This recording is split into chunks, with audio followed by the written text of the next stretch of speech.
Masters Go is back again with another video of Jujutsu Kaisen Season 2, episode number 5. अगर आप हमारे channel पर नए हो तो please support us. Please go and subscribe our channel. And in case आपने previous episodes के videos नहीं देखे हो तो डिस्क्रिप्शन में उनके लिंक है, आप जाकर देख सकते हो. लास्ट हमने देखा था कि तोजी के मरने के बाद गोजो और गेटो दोनों स्टार रिलीजियस के हेडक्वार्टर्स आए थे. रिको गोजो की गोद में थी और इस ग्रुप के सभी फॉलोअर्स उसके मरने पर तालियां बजा रहे थे, उसकी डेथ को सेलिब्रेट कर रहे थे. इस इंसिडेंट के बाद कहानी सीधे एक साल आगे बढ़ती है, अगस्त 2007. यहाँ हम देखते हैं कि गेटो और शोको गोजो की तरफ एक इरेजर और एक पेंसिल थ्रो करते हैं. जहाँ इरेजर गोजो से टकरा जाता है पर पेंसिल इन्फिनिटी शील्ड के कारण उसे छू भी नहीं पाती. गोजो उन्हें एक्सप्लेन करता है अब उसकी इन्फिनिटी मैनुअल से ऑटोमेटिक मोड पर शिफ्ट हो गई है, मतलब कि अब वो अपने आप काम करने लगी है. इतना ही नहीं, गोजो की इन्फिनिटी उसकी तरफ आने वाले किसी भी ऑब्जेक्ट की मास यानी कि उसका वेट, स्पीड और शेप से ये डिटेक्ट कर सकती है कि वो ऑब्जेक्ट उसके लिए खतरा है या नहीं.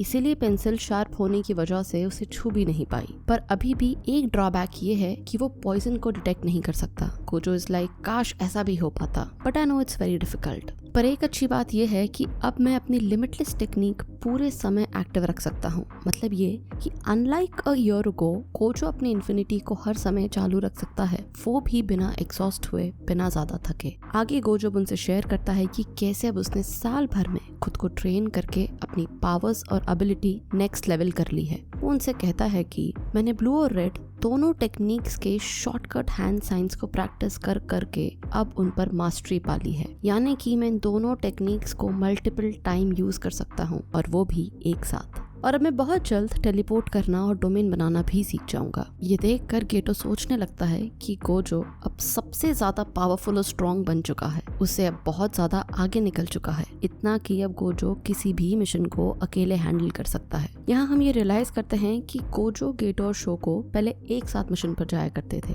इसलिए तीनों हमेशा एक साथ रहा करते थे, अपना सारा टाइम एक दूसरे के साथ ही स्पेंड किया करते थे. पर अब गोजो अकेले मिशन पर जाता है. और रही बात शोको की, तो वो किसी डेंजरस मिशन पर जाते ही नहीं है. नेचुरली ये वो टाइम है जब गेटो काफी अकेले रहने लगा था. He literally ended up spending more time alone. और ऐसे में उसे बार बार स्टार हेडक्वार्टर्स में हुए उस इंसिडेंट की याद आती है. रिको की मौत का वो सेलिब्रेशन, हजारों की तादाद में वहाँ खड़े लोग, उनकी इविल स्माइल और उनकी तालियों की गूंज. इंसान के इस घिनौने रूप को देखकर अब वो खुद के जुजुत्सु सॉर्सरर होने पर ही सवाल खड़े करने लगा था. वो जब अकेले मिशन पर जाता यही सोचता, कर्ट्सिस को एक्सरसाइज करना और उन्हें निगल जाना, it wasn't that easy at all. वो अकेले में खुद से पूछता कि ये सब मैं आखिर किसके लिए कर रहा हूँ, ह्यूमंस. वो बार बार खुद को कन्विंस करता कि ये सब जो मैंने देखा, बावजूद उसके मैंने चूज किया है लोगों को बचाना, एक जुजुत्सु सॉर्सरर बनना. उसके अंदर का गुस्सा और दर्द इतना ज्यादा होता है कि अब वो पहली बार ह्यूमंस, नॉन सॉर्सरर्स को स्टिंकिंग मंकीज कहकर एड्रेस करता है. कट टू नेक्स्ट हम देखते हैं कि एक बार जब गेटो अकेला बैठा होता है तब अचानक वहाँ हाइबारा आ जाता है. इनका वही जूनियर जो गोजो को इम्प्रेस करना चाहता था, जो रिको के रेस्क्यू मिशन से ही गोजो का एक बहुत बड़ा फैन हुआ करता है. गेटो उसे कोल्ड ड्रिंक ऑफर करता है. ये देखकर हाइबारा बहुत खुश हो जाता है कि उसका सीनियर गोजो का बेस्ट फ्रेंड उसे बुला रहा है. हाइबारा उसे बताता है कि कल मैं एक मिशन पर जाने वाला हूँ, यहाँ से काफी दूर है वो जगह. जिस पर गेटो उसे कहता है कि अच्छा फिर हमारे लिए कुछ अच्छा खाने का लेकर आना, जो भी स्पेशल हो उस जगह का. गेटो जानता था कि हाइबारा गोजो को बहुत ज्यादा पसंद करता है, इसीलिए वो उसे सजेस्ट करता है कि गोजो को मीठा बहुत पसंद है, वो ले आना. हाइबारा ये सुनकर और ज्यादा एक्साइटेड हो जाता है. फिर अचानक गेटो उससे पूछता है कि तुम्हें एक जुजुत्सु सॉर्सरर बन के कैसा लगता है, क्या तुम्हें लगता है कि तुम आगे भी ये कर पाओगे. जिस पर हाइबारा उससे कहता है कि मैं सबके बारे में ज्यादा नहीं सोचता, but I am happy, I am giving my all. मैं बस अपना बेस्ट देने की कोशिश करता हूँ. यहाँ गेटो उसकी बात सुनकर हैरान भी होता है और उधर उससे सहमत भी कि हाँ सही तो है. ऐसा लगता है शायद गेटो ये सवाल हाइबारा से नहीं बल्कि खुद से कर रहा हो. तभी वहाँ अचानक एक लड़की आ जाती है और कहती है तुम ही गेटो हो राइट, तो बताओ मुझे तुम्हें किस टाइप की लड़की पसंद है. गेटो उससे पूछता है कि तुम कौन हो. Here Haibara is super excited. He is like I like girls who eat a lot. Geto Haibara को एक लुक देता है कि हेलो क्या. एंड दैट्स व्हेन हाइबारा उन दोनों को अकेला छोड़कर वहां से चला जाता है. वो लड़की गेटो के पास आकर बैठती है और उसे बोलती है मेरा नाम सुकुमो यूकी है, मैं एक स्पेशल ग्रेट सॉर्सरर हूँ. गेटो उसे पहचान जाता है कि ये वही लड़की है जो स्पेशल ग्रेड सॉर्सरर होने के बावजूद भी जुजुत्सु के किसी भी मिशन पर नहीं जाती। बाय द वे यूकी को हम सीजन 1 में भी देख चुके हैं। ये वही लड़की है जिस पर टोडो को क्रश था और यूकी से ही इंस्पायर होकर टोडो भी मिलते ही सबसे पहले लोगों से यही सवाल करता है कि तुम्हें किस टाइप की लड़की पसंद है। Anyways, coming back to the story, Yuki Geto को यहाँ बताती है कि हाँ, मैं एक इंडिपेंडेंट सॉर्सरर हूँ, मैं जुजुत्सु हाई के लिए काम नहीं करती और मेरे अपने रीजंस हैं। जुजुत्सु हाई में तुम लोग कर्स स्पिरिट्स को एक्सरसाइज करते हो, उनका खात्मा करते हो, यानी कि तुम लोग बीमारी का इलाज करते हो, पर मैं बीमारी को जड़ से खत्म करने में यकीन रखती हूँ। मैं एक ऐसी दुनिया बनाना चाहती हूँ जहाँ कोई कर्स स्पिरिट ही ना हो। कर्स स्पिरिट्स है क्या? इंसानों के नेगेटिव इमोशन से लीक हुई कर्स्ड एनर्जी का रिजल्ट, राइट? तो बिना किसी कर्स स्पिरिट की दुनिया बनाने के सिर्फ 2 ही तरीके हैं। पहला, इंसानों के अंदर कर्स्ड एनर्जी को ही खत्म कर दिया जाए, और दूसरा, सभी इंसानों को अपनी कर्स्ड एनर्जी को कंट्रोल करना सिखा दिया जाए, सभी सॉर्सरर्स बन जाएं। मुझे पहला तरीका ज्यादा पसंद है। हमारे पास उसका एक बहुत बड़ा एग्जाम्पल भी था, Toji Fushiguro, the one and only. दुनिया में एक अकेला इंसान जिसके अंदर कोई कर्स्ड एनर्जी ही नहीं थी, पर हेवनली रिस्ट्रिक्शंस की वजह से उसके पास अनबिलीवेबल फिजिकल स्ट्रेंथ थी एंड एक्सट्रीमली स्ट्रॉन्ग 5 सेंसेस, इतना कि वो कर्स स्पिरिट्स को भी सेंस कर सकता था। टोजी का कोई कर्स स्पिरिट भी कुछ नहीं बिगाड़ सकती थी। देखा जाए तो तुम्हें टोजी से हारने पर दुखी नहीं होना चाहिए, क्योंकि सच कहूँ, he was literally a super human. Toji was extremely powerful और इसीलिए हमने उसके ऊपर एक सेपरेट वीडियो भी बनाया है, आप उसे जाकर जरूर देखें। Anyways, coming back to the story, Yuki Geto को आगे बोलती है कि मैं टोजी पर स्टडी करना चाहती थी, पर अब वो मर चुका है, इसलिए मेरे पास अब सिर्फ दूसरा ऑप्शन बचता है, और वो ये कि इंसानों को अपनी कर्स्ड एनर्जी को कंट्रोल करना सिखा दिया जाए, उन्हें जुजुत्सु सॉर्सरर्स बना दिया जाए। तुम जानते हो, जुजुत्सु सॉर्सरर्स से कभी उनकी कर्स्ड एनर्जी लीक नहीं होती। इनफैक्ट उनकी वही एनर्जी उनकी बॉडी में लगातार सर्कुलेट होती रहती है, और इसीलिए सॉर्सरर्स कभी भी कोई कर्स स्पिरिट्स बना ही नहीं सकते। इन सिंपल वर्ड्स, अगर सारे ह्यूमंस जुजुत्सु सॉर्सरर्स बन जाएं, तो कर्स स्पिरिट्स कभी पैदा ही नहीं होगी। Exception is always there. In case अगर कोई सॉर्सरर मरने के बाद कर्स स्पिरिट बन जाए तो वो अलग बात है, जैसे सुकुना। इस सब के दौरान गेटो को वही हेडक्वार्टर वाला इंसिडेंट याद आ रहा होता है और वो यूकी से बोल बैठता है, इससे अच्छा होगा अगर हम सभी नॉर्मल ह्यूमंस नॉन सॉर्सरर्स को जान से ही मार दें। यूकी थोड़ा सरप्राइज्ड होती है, उससे कहती है, गेटो, जो तुम कह रहे हो वो सबसे आसान तरीका है। हाँ, इंसानों को मार के उनके मन में डर पैदा किया जा सकता है, जिससे वो फोर्सफुली ही सही सिर्फ जिंदा रहने के लिए सॉर्सरर बनना चूज कर ही लेंगे। डर से तो कुछ भी कराया जा सकता है, पर अनफॉर्चुनेटली मैं इतनी भी पागल नहीं हूँ। पर एक बात बताओ तुम मुझे गेटो, क्या तुम इंसानों से नफरत करते हो? गेटो ऑनेस्टली यूकी से अपने मन की सारी बात शेयर करता है। कहता है,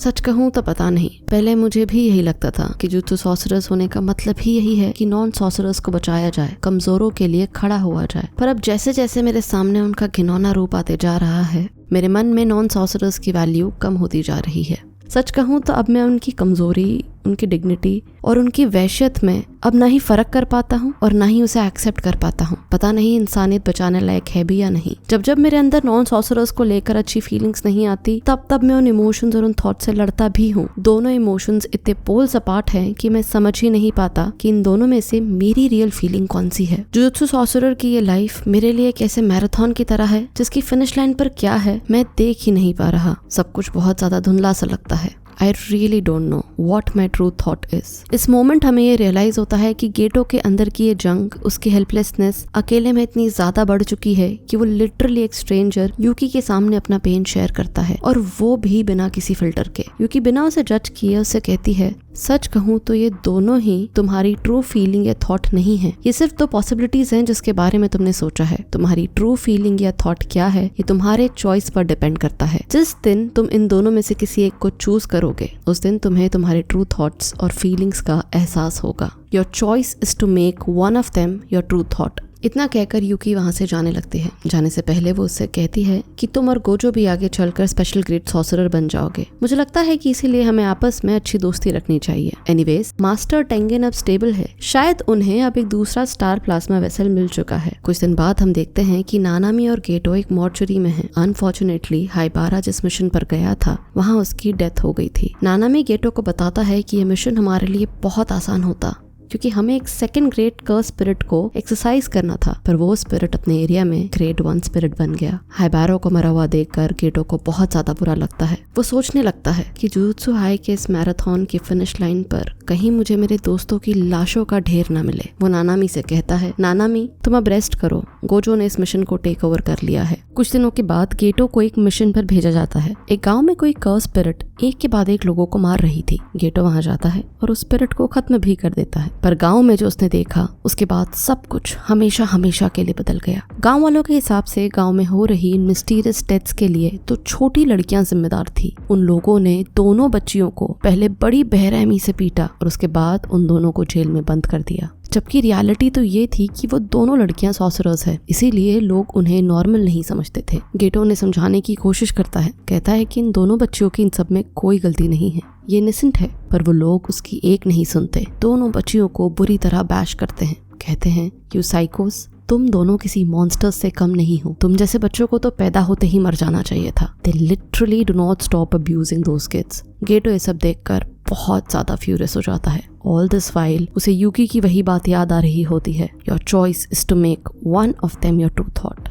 अपने मन में चल रहे उन दोनों एक्सट्रीम इमोशंस को वो साफ साफ देख पा रहा था, पर इस बार वो उनमें से एक को चूज कर लेता है एंड दिस चेंजेस एवरीथिंग। ये वही मोमेंट है, वही सीन है, वही इंसिडेंट है जो सीजन के शुरुआत में एपिसोड 1 में हमें दिखाया गया था। अगर आपको याद नहीं तो एपिसोड 1 का एक्सप्लेनेशन देख लें, लिंक डिस्क्रिप्शन में है। वीडियो के स्टार्ट में ही इस इंसिडेंट का रेफरेंस दिया गया है, जहाँ गेटो की लाइफ अब 360 डिग्री बदलने वाली है। गाँव वालों की ब्रुटैलिटी को देखकर गेटो अपना एक कर्स स्पिरिट निकालता है और उन दोनों बच्चियों को छोड़कर वहां मौजूद सभी को मार डालता है। पूरे 112 लोगों का गेटो मर्डर कर देता है। आगे हम देखते हैं कि कुछ ही समय में यह पता चल जाता है कि उस गांव में लोग गेटो के कर्स से ही मरे हैं, जिसके लिए जुजुत्सु हाई में अब गेटो को मौत की सजा सुनाई गई है। ये बात यागा पर्सनली जाकर गोजो को बताता है। गोजो को यकीन ही नहीं होता कि गेटो ऐसा कुछ कर सकता है। वो शॉक में होता है, इनिशियली डिनायल में भी। यागा उसे बताता है कि ये सच है, गेटो नॉन सॉर्सरर्स को मार रहा है, यहाँ तक कि गेटो ने अपने खुद के गांव,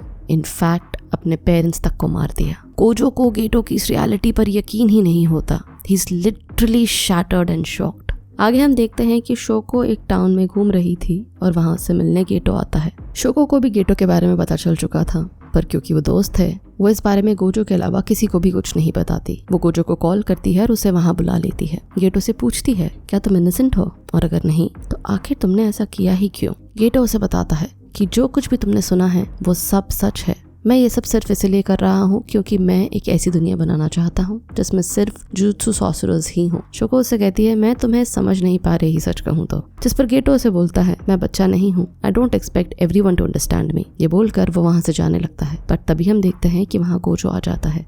कहता है, तुम ये सब क्यों कर रहे हो गेटो? क्या तुम सच में सब नॉन सॉर्सरर्स को मार दोगे? क्या तुमने अपने पेरेंट्स को भी मार दिया? गेटो से कहता है, मैं शोको को बता चुका हूँ मैं ऐसा क्यों कर रहा हूँ। इस सब में मैं अपने पेरेंट्स को स्पेशल प्रिविलेज देकर जिंदा तो नहीं छोड़ सकता था ना। गोजो को इस बात पर यकीन ही नहीं होता। वो उसे याद दिलाता है कि मुझे तो लगा था तुम बिना किसी वजह के लोगों को मारना ही नहीं चाहते, राइट? इस मोमेंट गोजो गेटो को स्टार रिलीजियस हेडक्वार्टर्स में हुई उस बात को याद दिला रहा है जब हीट ऑफ द मोमेंट में गोजो ने उसे कहा था कि क्या हम इन फॉलोवर्स को मार दे। तब गेटो ही था जिसने गोजो को समझाया, उसे रोका कि नहीं ये सही नहीं होगा। पर अब ये वो गेटो ही नहीं रहा। He just says, I have my reasons। Gojo बहुत ज्यादा गुस्से में होता है। उसे समझाता है कि ठीक है, पर क्या तुम्हें इतना भी नहीं पता कि सब नॉन सॉर्सरर्स को मार पाना इम्पॉसिबल है? तुम अपना ये गोल प्रैक्टिकली कभी अचीव ही नहीं कर पाओगे। टू विच गेटो रिप्लाइज, लेकिन तुम गोजो, तुम ये अकेले कर सकते हो। You are that powerful. और तुम मुझे कन्विंस कर रहे हो कि ये एक इम्पॉसिबल टास्क है। मुझे एक बात बताओ, तुम सबसे स्ट्रॉन्गेस्ट हो इसीलिए सातोरू गोजो हो, या तुम सातोरू गोजो हो इसीलिए सबसे स्ट्रॉन्गेस्ट हो? अगर मैं तुम्हारे जितना स्ट्रॉन्ग बन गया, आई एम श्योर तब मैं ये कर पाऊंगा। मैंने अपने आप के लिए जिंदगी चुन ली है। तुम चाहो तो मुझे मार सकते हो, आई एम श्योर इसके लिए भी कोई वजह जरूर होगी। गोजो उसे रोकने के लिए सोचता भी है, चाहे सिर्फ एक सेकंड के लिए, पर गोजो गेटो को मार दे कि वो कर ही नहीं पाता। गेटो उसका बेस्ट फ्रेंड है। वो बस वहाँ खड़ा खड़ा फ्रीज हो जाता है और गेटो वहाँ से चला जाता है। ये बात तो यागा भी समझता है कि गोजो ने ऐसा क्यों किया। गोजो बहुत दुखी था। वो यागा से बोलता है कि मैं दुनिया का सबसे स्ट्रॉन्गेस्ट इंसान ही क्यों ना हूँ, पर मैं सिर्फ उन्हीं को बचा सकता हूँ जो खुद बचना चाहते हैं। वो अपने ही बेस्ट फ्रेंड को नहीं बचा पाता। आगे हम स्टार रिलीजियस ग्रुप के उस हेडक्वार्टर्स को देखते हैं। रिको की डेथ के बाद हालांकि ये ऑर्गेनाइजेशन काफी बिखर गई है, पर अब भी यहाँ बहुत सारे फॉलोअर्स एक साथ हैं जिनके पास बहुत ज्यादा पैसा है। पैसों और कर्सेस के लिए अब केटो इस ऑर्गेनाइजेशन को लीड करता है। लोगों को ब्लफ करने के लिए एक प्रीस्ट की तरह ड्रेसअप होता है। अपने साथ केटो उन दोनों बच्चियों को भी लेकर आया था जिनके लिए उसने पूरा का पूरा गांव उड़ा दिया था। फिर वो मेन हॉल के अंदर जाकर इस बात की अनाउंसमेंट करता है कि अब से मैं आप सबका लीडर हूँ और आप सबको कर्सेस से प्रोटेक्ट भी करूंगा। मैं इस ऑर्गेनाइजेशन का नाम भी बदलने वाला हूँ। पर वहाँ मेजॉरिटी जब उसका अपोज करती है तो उसी ग्रुप के एक हायर एग्जीक्यूटिव को स्टेज पर बुलाकर सबके सामने उसे बड़ी बेरहमी से मार देता है और अब डायरेक्ट सबको वार्न करता है कि चाहे जो हो, अब से सबको मेरी बात माननी ही होगी। कट टू नेक्स्ट, यहाँ हम टोजी के बेटे मेगुमी को देखते हैं जिसे मिलने गोजो आया था। गोजो उससे कहता है, तुम्हारे डैड ने तुम्हें ज़ेनिन क्लैन को बेच दिया है, तुम्हें भी कर्सेस दिखाई तो देते ही होंगे, तुम्हारे अंदर एक्स्ट्राऑर्डिनरी पावर्स है मेगुमी, तो क्या तुम ज़ेनिन क्लैन जाना चाहोगे? इस पर मेगुमी सिर्फ एक ही बात पूछता है, अगर मैं वहाँ गया तो क्या सुमिकी खुश रहेगी? अगर ऐसा है तो मैं चले जाऊंगा। सुमिकी मेगुमी की स्टेप सिस्टर है। मेगुमी इससे बहुत प्यार करता है। मेगुमी को लगता है कि सुमिकी की मॉम और उसके डैड उन दोनों को अबैंडन कर कहीं भाग गए हैं। गोजो मेगुमी के सवाल का जवाब देते हुए उसे साफ साफ बता देता है कि नहीं, बिल्कुल भी नहीं। अगर तुम ज़ेनिन फैमिली में वापस जाते हो तो सुमिकी खुश तो बिल्कुल नहीं रहेगी। इस बात पर मेगुमी क्लूलेस हो जाता है कि करे तो क्या करे। And that's when Gojo says, "Don't worry, यहाँ से मैं सब संभाल लूंगा। I'll take care of you both." पर तुम्हें मेगुमी अब बहुत ज़्यादा मेहनत करनी होगी। और यहाँ से स्टोरी सीधे प्रेजेंट 2018 में शिफ्ट होती है, जहाँ सीजन के एंड में गोजो ने मेगुमी यूजी ओनोबारा को कॉल करके बुलाया था। गोजो अपनी चेयर पर सो रहा था। ये फ्लैशबैक अपनी पास्ट लाइफ गोजो अपने सपने में देख रहा था। यूजी, मेगुमी, ओनोबारा तीनों मिलकर फिर गोजो को उठाते हैं और जब गोजो अपनी आंखें खोलता है तो सबसे पहले उन तीनों को देख बहुत ज्यादा खुश हो जाता है और ये एपिसोड यहाँ खत्म हो जाता है। इस एपिसोड के साथ गोजो और गेटो का पास्ट आर्क हिडन इन्वेंट्री भी यहीं खत्म होता है। इसके बाद आने वाले सभी एपिसोड्स की कहानी अब सीजन 1 के बाद की होगी। सो इट्स वेरी इंपॉर्टेंट कि आप आगे आने वाले एपिसोड से पहले सीजन 1 का रिकैप वीडियो जरूर देखें। इतना ही नहीं, जुजुत्सु काइसेन 0 मूवी का रिकैप भी बहुत ही ज्यादा इंपॉर्टेंट है, so that you can easily connect to the upcoming story line of the next arc. ये दोनों ही वीडियोस हमारे चैनल पर मौजूद हैं। Please do go and watch it. अगर आपको आज का वीडियो पसंद आया हो तो प्लीज इसे ज्यादा से ज्यादा लाइक और शेयर करें। एनिमे से जुड़े और इंटरेस्टिंग कंटेंट देखने के लिए हमारे चैनल मास्टर सुगोई को जरूर सब्सक्राइब करें।